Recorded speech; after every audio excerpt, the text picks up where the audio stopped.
Naomi Ní Chearbhaill, an chcorn domhanda haca bhí tú omar imreoir nuri ach inis mar dús bar conas a háirlis a sin dit an géad a riomh.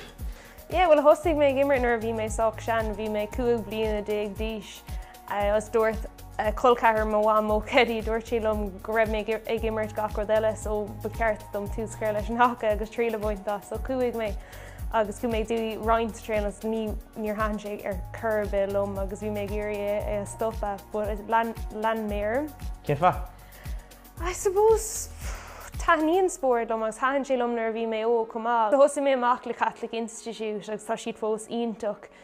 dom agus cúpla bliain ó hín an sin nar bhí mé déanamh an chéad bliain den dip cú mé siús de bailíoch lia agus bhí mé gimmert le Hermes. An nó aon barrel agat ná agah mar hÉireann go méid go néirí cógealah is ar hÉireann ar bhí se bhain. Well, bhí éis ag an bhfuair cé comá is atá a míad mar bhfuain as a bhí siad ag dul trasna. Agus nuair atá tú sa grúp brathnaíonn gacrad ar na tuirí is áonn tú, so an céad clé in America mar dheall gur bhuaigh siad é sin fuair siad na pointí a bhí ag tastáil agus an sin na tuirthaí eile cabhraigh sé sin go mór leo, so nuair a bhíistí déanamh na crossovers an sin bhí seans ionach a có agus mar dheall ar sin ar atá tú ag na crossovers brathnaíonn sé ar an lá, so má thógann tú na deisina. Tá seans an bhag agat. Nuair a bhí na pinos ar siúil, inis dom conas mar bhí tú maithí tú hain. Ó bhí sé códachar nar bhí mé breanar na chalíní bhí muoine go mintí agus bhí gom gur raibh siad ionach mar eolar an méid cleachta bhí déanta acu agus bhí déanta gcuine an tréáil ach nar bhíidir iad a thógant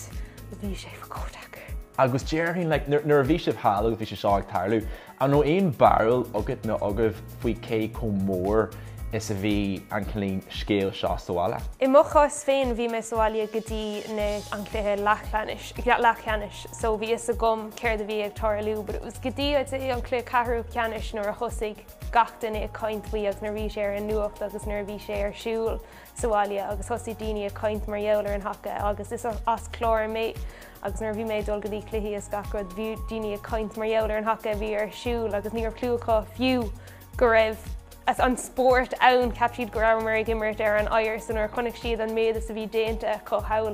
i London bhí sé dochret ach Asian rights a ní raibh clú ag roinnt na gáilíní an méad is a bhí ann. So mar dheallar an taithe agat agus a bhí agus leis an camógaíochta céir na scileanna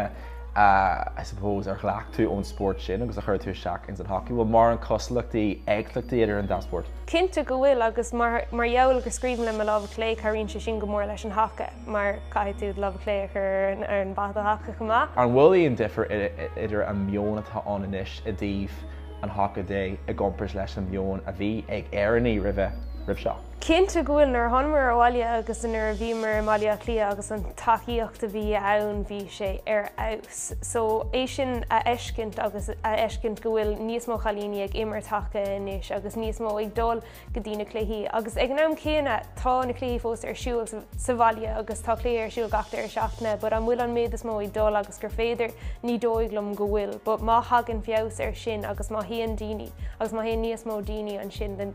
beag gachtain na sásta mar eolar.